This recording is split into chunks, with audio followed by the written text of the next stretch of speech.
পিলারের ঘটের ডিজাইনটা করার জন্য রাউন্ডটা কাটিং করেছিলাম 3 ইঞ্চিতে চওড়ায়, আর 1 ইঞ্চি 2 সুতোতে কর্নারগুলো কাটিং করেছিলাম, আর ওপরে আর নিচে 2 ইঞ্চি 4 সুতোতে কাটিং করেছিলাম, আর লম্বা রেখেছিলাম 10 ইঞ্চি।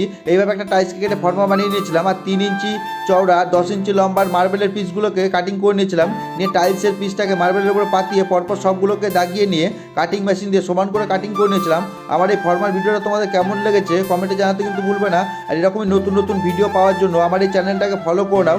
এইভাবে সব পিসগুলোকেই আমি কেটে নিয়ে তারপরে পরপর সবগুলোকে সাজিয়ে গ্রাইন্ডিং মেশিন দিয়ে ওপরটাকে ঘষে নিয়ে সমান করে নিয়েছিলাম, নিয়ে পালিশ করে নিয়েছিলাম। নিয়ে দেখো সব পিসগুলো আমার এখানে কাটিং করা হয়ে গেছে। কাটিং করার পরে নাম্বারিং করে নিয়েছিলাম, আর পিলারে আমি হোয়াইট সিমেন্ট দিয়ে সেটিং করছি। ভালো করে জল দিয়ে ভিজিয়ে হোয়াইট সিমেন্ট দিয়ে প্রথম পিসটাকে হলুদ করে সেটিং করে নিয়েছিলাম, পরপর সব পিসগুলোকে সেটিং করে দিয়েছিলাম এইভাবে। পিলারের ডিজাইনটা তোমাদের কেমন লেগেছে কমেন্টে জানাতে কিন্তু ভুলবে না। আর যদি আমার এই ভিডিওটা তোমাদের ভালো লাগে তাহলে লাইক কমেন্ট আর বন্ধুদের সাথে শেয়ার করে দেবে। দেখা হচ্ছে তোমাদের সঙ্গে নতুন আর একটা এরকমই ডিজাইনের বা টাইলসের কাজে।